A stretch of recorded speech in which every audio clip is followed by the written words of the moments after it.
Hello, ഇന്ന് ഞായറാഴ്ച രാവിലെ ഓൺലൈനിൽ കൂടെയുള്ള ഇന്നത്തെ പള്ളിയിലെ ആരാധനയാണ് കേട്ടത്. പള്ളിയിൽ പോകുന്നതിൻ്റെ അത്രയും ആരാധന സംബന്ധിക്കാനായിട്ട് അത് കിട്ടത്തില്ല എങ്കിലും കുറേ സമയമൊക്കെ ആരാധനയിലൊക്കെ സംബന്ധിക്കും. 2-3 മണിക്കൂറാണ് പള്ളിയിൽ ചെന്നിരുന്നത്. അതുപോലെ നമ്മൾ വീട്ടിൽ അത്രയും സമയമൊന്നും ഇരിക്കത്തില്ലല്ലോ. അപ്പോൾ ഇന്ന് ഞായറാഴ്ചയാണ്, എന്തെങ്കിലും ഒരു സ്പെഷ്യൽ, എന്നും ചോറും കൂട്ടാനും അല്ലേ. അപ്പോൾ ഇന്നൊരു എഗ് ബിരിയാണി ഉണ്ടാക്കാമെന്ന് വിചാരിച്ചു. അപ്പോൾ ഹസ്ബൻഡ് പറഞ്ഞു ശരി. ഇപ്പം മക്കൾ വന്നപ്പോൾ വാങ്ങിച്ചതിൻ്റെ ബിരിയാണി അരി ലോങ് റൈസ് ഇരിപ്പുണ്ട്. അതിലൊരു ഗ്ലാസ്സേ എടുത്തുള്ളൂ. ഒരു ഗ്ലാസ്സിന് 2 ഗ്ലാസ് വെള്ളം, 2 ടേബിൾ സ്പൂൺ എണ്ണ അല്ലെങ്കിൽ നെയ്യ്. ഇത് പ്രഷർ കുക്കർ, നമുക്ക് ചേരുവകളൊക്കെ അറിയാം, ഇൻഗ്രീഡിയൻസ് എല്ലാം റെഡിയാക്കി പ്രഷർ കുക്കറിലാക്കിയിട്ട് ഹൈ ഫയറിൽ ഒരു വിസിൽ മതിയാവുമെന്ന് പറയുമെങ്കിൽ ഞാൻ 2 വിസിൽ. അരി കുതിർക്കുന്നില്ല. അരി നല്ലതുപോലെ കഴുകി പാല വെച്ചിട്ട് നേരിട്ട് ചേർക്കണം. അതുകൊണ്ട് നമുക്ക് 2 വിസിൽ കേൾപ്പിക്കാം. അത് കഴിഞ്ഞിട്ട് അരമണിക്കൂർ കഴിഞ്ഞ് തുറന്നു കഴിഞ്ഞാൽ നല്ല സൂപ്പർ എഗ് ബിരിയാണി റെഡി ആയിട്ടിരിക്കും. അപ്പോൾ നമുക്ക് വീഡിയോ കാണാം. 2-3 പ്രാവശ്യം കഴുകി വെച്ചിരിക്കുന്ന ബിരിയാണി ലോങ് റൈസാണിത്. മുട്ട 4 എണ്ണം എടുത്തിട്ടുണ്ട്. അത് പുഴുങ്ങി തോട് കളഞ്ഞ് വരഞ്ഞ് വെക്കുക. പിന്നെ ഒരു സവാള, ഒരു തക്കാളി, 2 പച്ചമുളക്, പിന്നെ ഇഞ്ചി വെളുത്തുള്ളി പേസ്റ്റ്, പിന്നെ മല്ലിയില. പിന്നെ ആദ്യം എണ്ണയ്ക്കകത്ത് ഗ്രാമ്പൂ, പട്ട, ഒരു ബേ ലീഫ് ഇതൊക്കെ ചേർത്ത് വഴറ്റി, പിന്നെ ക്രമമായിട്ട് ഓരോന്നോരോന്നായിട്ട് എല്ലാവർക്കും അറിയാവുന്നതാണ്. ആദ്യം ഗ്രാമ്പൂ, പട്ട, ഇലക്ക ഇടുക.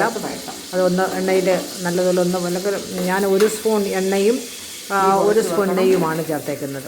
നെയ്യ് ചേർത്താൽ ചൂട് ടേസ്റ്റ് കിട്ടും. അപ്പോൾ അതൊന്ന് വഴന്ന് വരുമ്പോഴേക്കും നമുക്ക് സവാള ചേർക്കാം.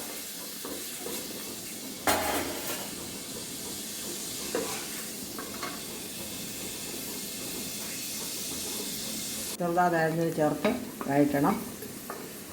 സവാള ചേർത്ത് നല്ലതുപോലെ ഇടും ബ്രൗൺ ആകണം. എങ്കിലേ ഇതിൽ ബിരിയാണിക്കൊരു ടേസ്റ്റ് വരത്തുള്ളൂ. ഒരല്പം കാരണം നമ്മൾ ചിക്കനോ ബീഫോ ബിരിയാണി ഉണ്ടാക്കുമ്പോൾ അതിൻ്റെ ആ ടേസ്റ്റും കൂടെ നമുക്ക് ഇത്. പക്ഷേ എഗ് ബിരിയാണി ഉണ്ടാക്കുമ്പോൾ അങ്ങനെ പ്രത്യേകിച്ച് ഒന്നുമില്ല. അതുകൊണ്ട് ഉള്ളിയും തക്കാളിയും നല്ലതുപോലെ വെന്ത് ഉടഞ്ഞ് ചേർന്നതിന് ശേഷം മാത്രമേ ഇതിൽ ഒരു ടീസ്പൂൺ വെളുത്തുള്ളി ഇഞ്ചി പേസ്റ്റ്, ഞാൻ ഗാർലിക് പേസ്റ്റാണ് ചേർക്കുന്നത്. ഈ രീതിയിലുള്ള ഭക്ഷണം പാകം ചെയ്യാനായിട്ട് ഈ പേസ്റ്റാണ് നല്ലത്. നമ്മൾ കൊത്തിയരിഞ്ഞ് ചേർക്കുന്നതിനെക്കാട്ടിലും ഇതാണ് നല്ലത്. അതൊന്ന് വഴന്ന് വരുമ്പോൾ തക്കാളി അരിഞ്ഞത്, വലിയ തക്കാളിയാണ്, ഒരു തക്കാളി അരിഞ്ഞത്. ഈ തക്കാളി ഇത്രയും ചേർക്കുന്നത് കൊണ്ട് ഞാൻ വേറെ അഡീഷണൽ 1 സ്പൂൺ തൈരൂടെ ചേർക്കാൻ നല്ലതാണ്. ഇല്ല, അത് ചേർക്കുന്നില്ല. ഇതിൻ്റെ ടേസ്റ്റ് കിട്ടും, അത് മതി. ഇത് വെന്ത് രണ്ടും കൂടെ നല്ലതുപോലെ വെന്തുടഞ്ഞ് അതിൽ കുഴയണം. എങ്കിലേ ഇതെല്ലാം കൂടെ ചേർന്നുള്ളൊരു ടേസ്റ്റ് കിട്ടത്തുള്ളൂ. നല്ലതുപോലെ വഴന്ന്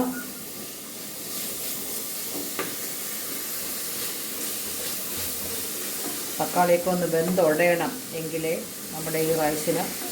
പിന്നെ ഇതിലേക്ക് നമ്മൾ പൊടികളായിട്ട് അല്പം 2 പച്ചമുളക് ചേർത്തിക്കുന്നുണ്ട്. സാമാന്യ എരിവുണ്ട്. അല്പം പൊടികൾ ചേർക്കുന്നുള്ളൂ. 1/4 സ്പൂൺ മഞ്ഞൾപ്പൊടി, 1/4 സ്പൂൺ മുളക് പൊടി, എരിവുള്ളത്, എരിവില്ലാത്തത് നമുക്ക് എരിവില്ലാത്തതായാലും മതി. 1/4 സ്പൂൺ കുരുമുളക് പൊടി. ഇത്രയും ചേർക്കണം. എങ്കിലേ ഒരു ടേസ്റ്റും എരിയൊക്കെ കിട്ടത്തുള്ളൂ. ഇനി അഡീഷണൽ ഗരം മസാല ചേർക്കുന്നില്ല. കാരണം ഗ്രാമ്പൂ, പട്ട, ഇലയ്ക്ക് ആദ്യം ചേർത്തിട്ടുണ്ട്. അത് മതി. എല്ലാം കൂടെ ചോറ് നമ്മൾ കഴിക്കേണ്ടതല്ലേ. സ്പൈസസ് ഒരുപാടായി കഴിഞ്ഞാലും അതിൻ്റെ ആ ഒരു മണം മുന്നേ നിൽക്കുന്നത് പിന്നെ കഴിക്കാൻ പറ്റത്തില്ല. ഇത്രയും ചേർത്ത് നല്ലതുപോലെ വഴറ്റി കഴിയുമ്പോൾ തക്കാളി നല്ലതുപോലെ വെന്ത് കുഴയണം.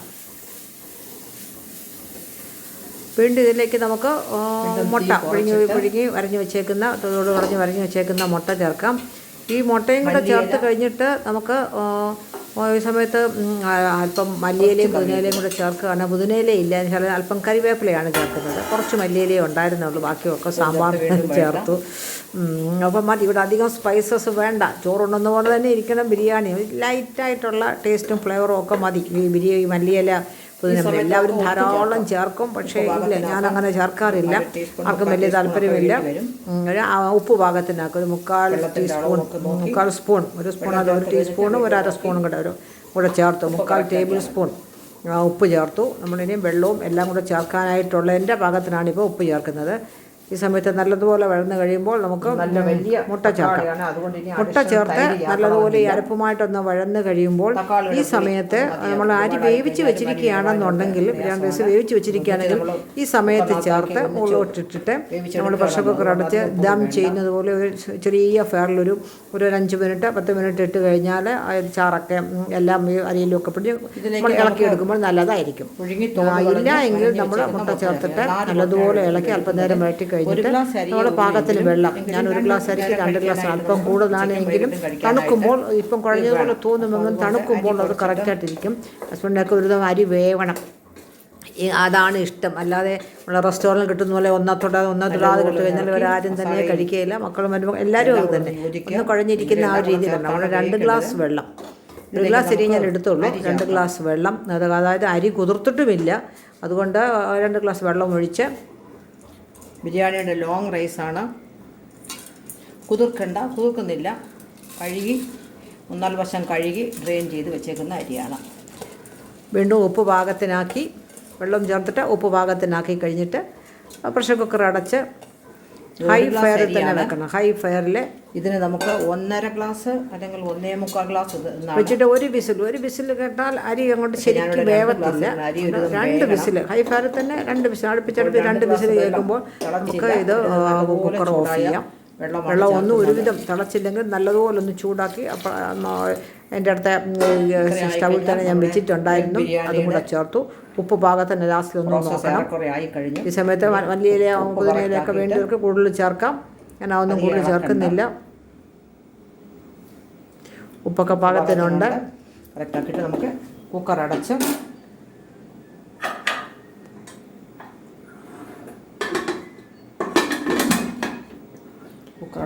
ഇനിവിൽ ഹൈ ഫയറിൽ പ്രഷർ വന്നു കഴിഞ്ഞതിന് ശേഷം വെയിറ്റ് വെച്ചാൽ മതി. അല്ലെങ്കിൽ ചിലപ്പോൾ വലിയ പ്രഷർ കുക്കറാണെങ്കിലും 10-18 വർഷത്തോളം ഒക്കെ ആയി ചിലപ്പോൾ പണി കിട്ടും, പ്രഷർ വരാതിരിക്കും. അതുകൊണ്ട് ഏത് പ്രഷർ കുക്കറിൽ ഞാൻ എന്ത് പാകം ചെയ്താലും പ്രഷർ ഒന്ന് വന്നിട്ട് അത് കഴിഞ്ഞിട്ടേ നമ്മൾ വെയിറ്റ് വെക്കത്തുള്ളൂ.